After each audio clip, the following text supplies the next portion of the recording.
whatever type of spiritual sadhana one does, essentially, we are within the ambit of these four basic yogas.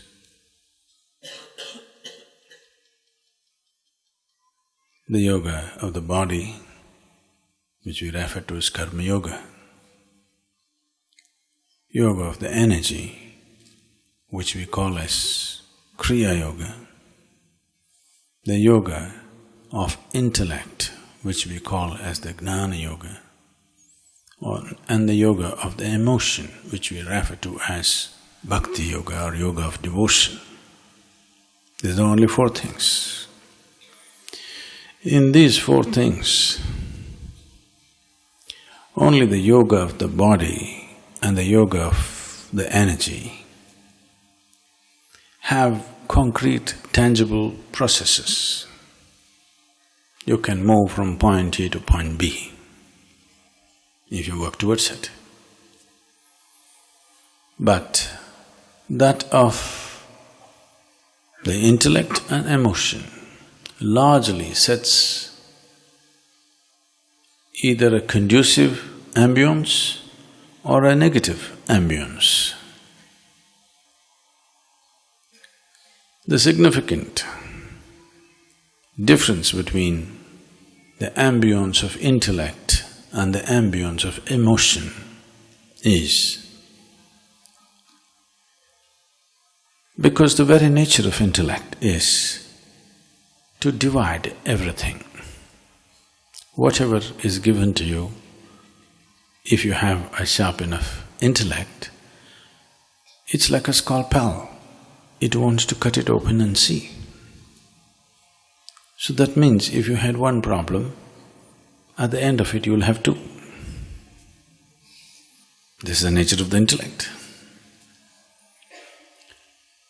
It once happened. A gypsy man scolding his son, "You good-for-nothing fellow, if you don't learn some jugglery, thievery and some antics to perform, I will put you into a school.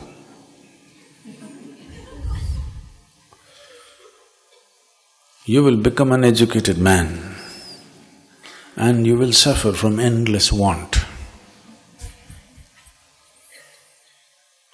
Definitely you can't deny that modern education has done this. Though compared to previous generations, in terms of our comforts and convenience, we moved leaps and bounds away from them. But have we stopped complaining? We are complaining like never before. No other generation on the planet has complained as much as this generation is. In fact, the more affluent a society, more complaints. It is not a product of affluence, it's a product of intellect, because this is the nature of the intellect. The intellect pretends to solve problems, but it will multiply problems. Actually, if we take away your intellect and just look at the world around you, there's really no problem, everything is fine. Any problem? But if your intellect is on, you'll find fault with the shape of the mountain. Say, it should have been like this, not like that. So if you pursue inner possibilities, if you pursue your self-realization,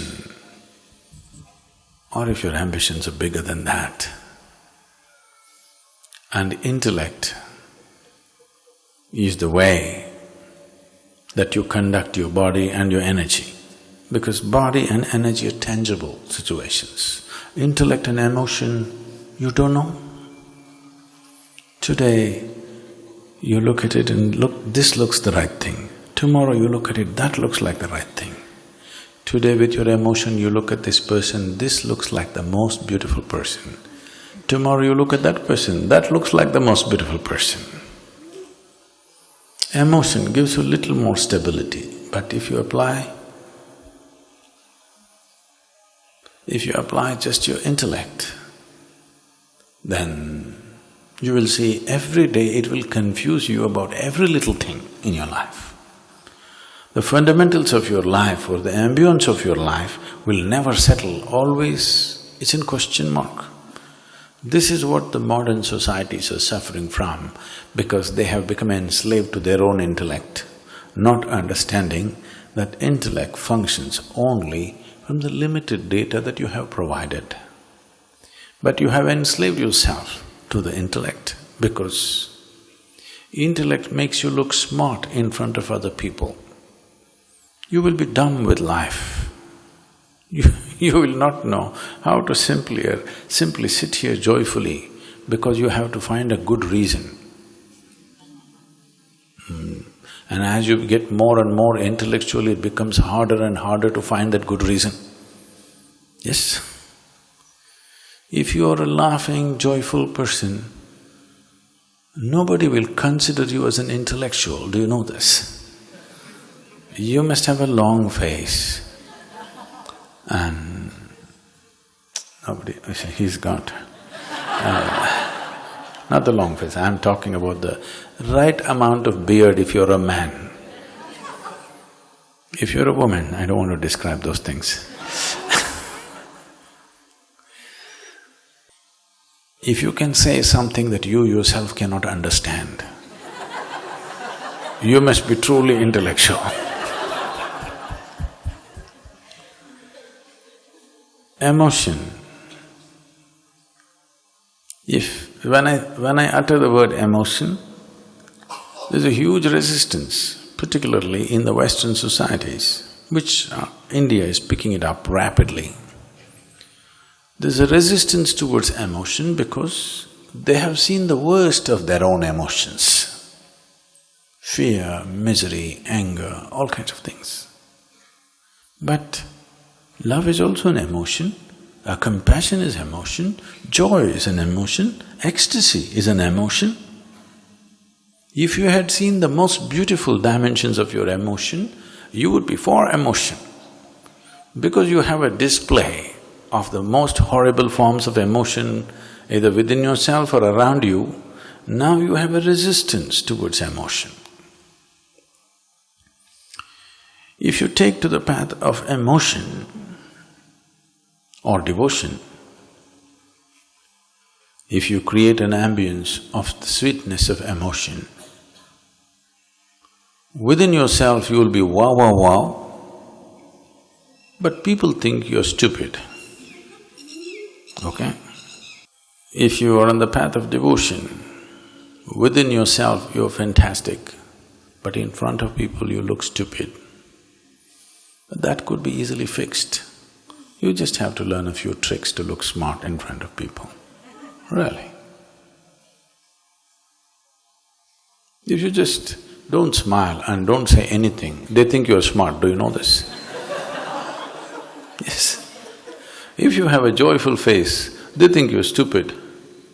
If you have a serious face and you don't say anything, people will look at you and think, oh, he must be some kind of an intellectual.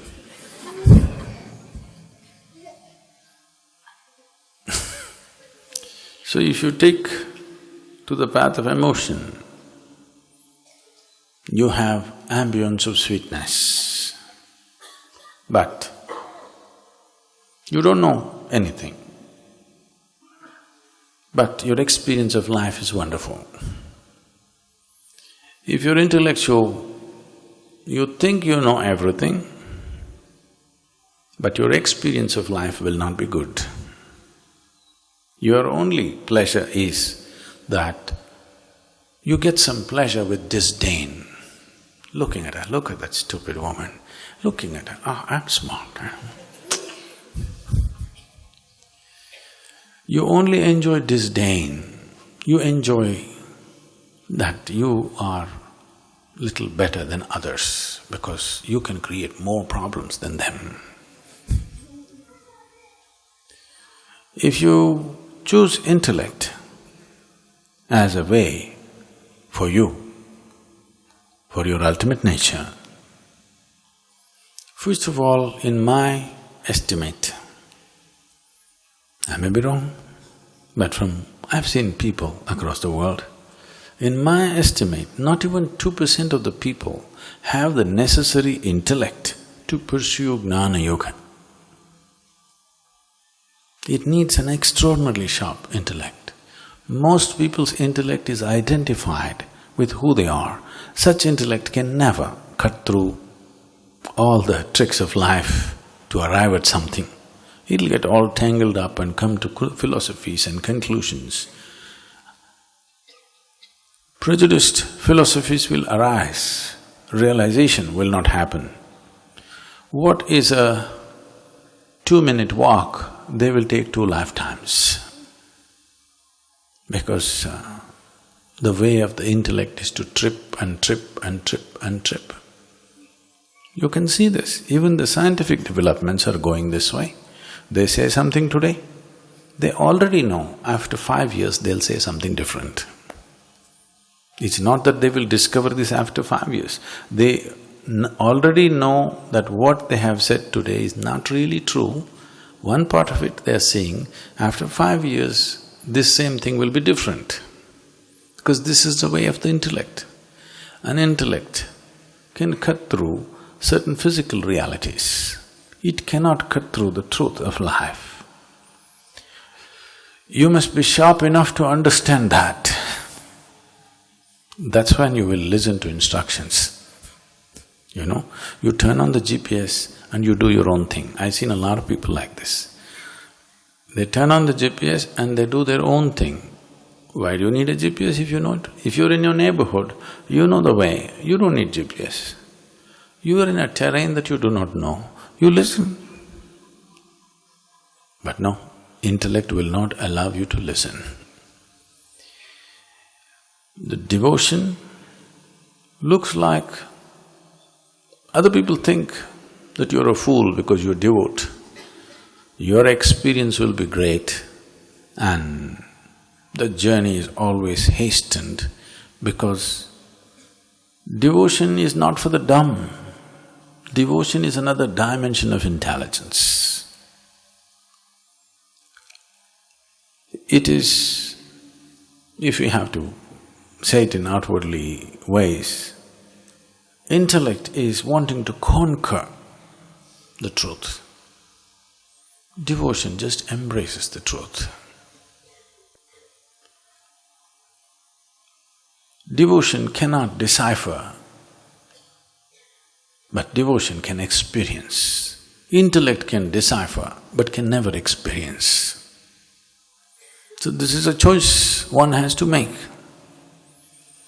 There are many of you who might have been here for many years now, but you can't make up your mind. One day this way, one day that way, you walk through some process, either you're sitting with me or you're in the temple, you're exploding, you will come out, then you want to tell your friend, you know what? Suddenly your intellect says, don't be stupid. Maybe I was just hallucinating.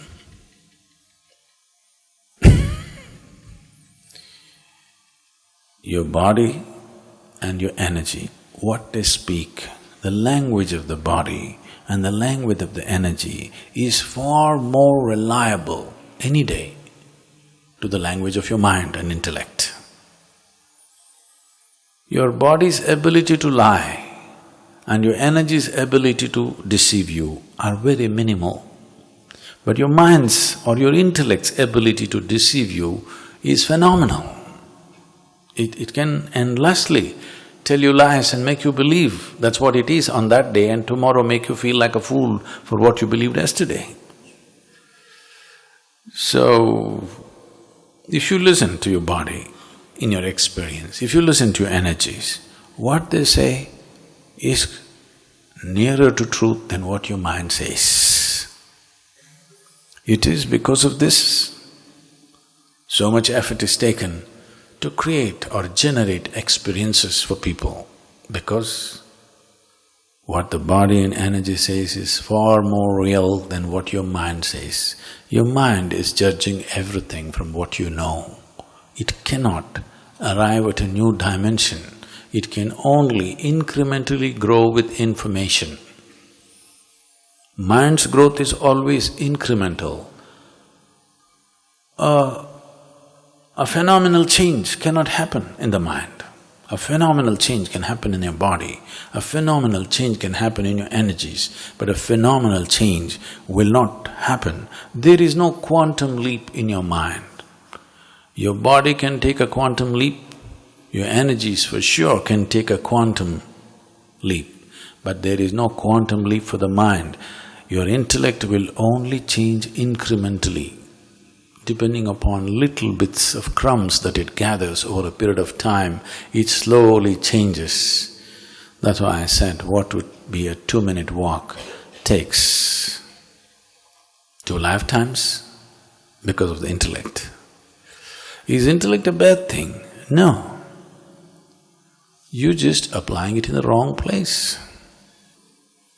But you trying to turn it inward and assess dimensions which don't fit into material world, access dimensions which are not logically there, because only if you have to apply your logic, you can apply your logic only and only if there are two entities. If there is you and me, that is logic. If there's just me and me, there is no logic. You need A and B to make logic out of it. If everything is just A, there is no logic. So you're entering into a realm, through the spiritual process where there's only one thing. And there, you're trying to battle with an instrument which needs two. It's an endless struggle. Realization of the intellect is just about realizing this is not the way. That takes a long time.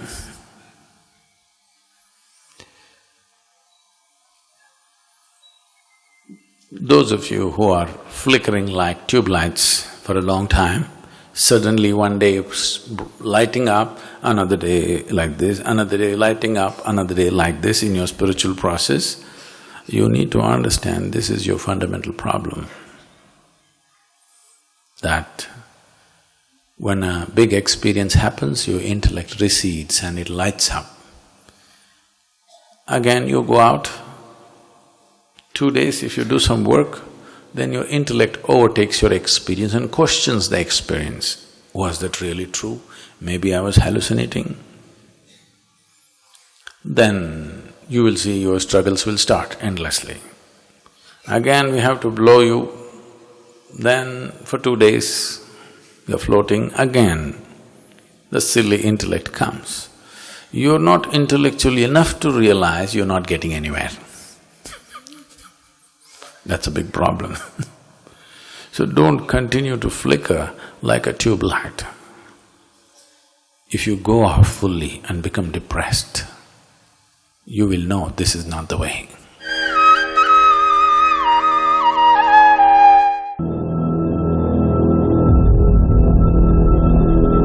A little over 15,000 years ago, సుమారు 15,000 సంవత్సరాలకు పూర్వం in the upper regions of Himalayas, Himalaya పర్వతాల్లో a yogi appeared. ఒక యోగి ప్రత్యక్షమయ్యారు. ఈయన ఎక్కడి నుంచి వచ్చారో ఎవరికీ తెలియదు. ఆయన పుట్టుపూర్వత్రాలు ఏమిటో తెలియదు. కానీ ఆయన అసాధారణంగా కనిపించారు. అందుకని ప్రజలక్కడ గుమిగూడారు. ఆయన ఏదో అద్భుతం చేస్తారని వారు ఎదురు చూశారు. కానీ ఆయన ఏమీ చేయలేదు. అలా నిశ్చలంగా కూర్చున్నారు. కేవలం 7 మాత్రమే అక్కడున్నారు. ఈ 7 ఇదే ఒక అద్భుతం అని గుర్తించారు. ఎందుకంటే భౌతిక తత్వాన్ని దాటిన వారే అలా నిశ్చలంగా కూర్చోగలరు. మేము ఊహించలేనిదేదో మీరు అనుభూతి చెందుతున్నారు. మాకు కూడా ఇది బోధించండి అని వారు ఆయన్ని వేడుకున్నారు. ఆయన వారికి కొన్ని సరళమైన ప్రక్రియలను ఇచ్చి మీరు సంసిద్ధమవ్వండి, అప్పుడు చూద్దాము అని అన్నారు.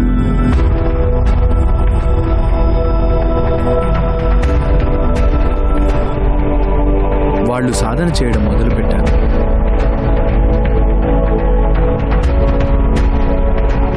నెలలు సంవత్సరాలయ్యాయి, సంవత్సరాలు దశాబ్దాలయ్యాయి, 84 సంవత్సరాలు గడిచాయి. ఒకరోజు ఈయన వారిని చూశారు. ఈ 7 ఎంతో తేజోపాత్రులుగా ఉన్నారు. ఆయన సహజమైన ప్రకృతి ధర్మాలు శాశ్వతమైన నిబంధనలు కావు అన్న విషయాన్ని మానవాళికి గుర్తు చేశారు. మీరు కృషి చేయడానికి సిద్ధంగా ఉంటే ఇహాన్ని దాటి వెళ్ళవచ్చు అన్న ఆలోచనని కల్పించడమే కాకుండా అక్కడికి చేరుకునేందుకు విధానాలను కూడా ఇచ్చారు.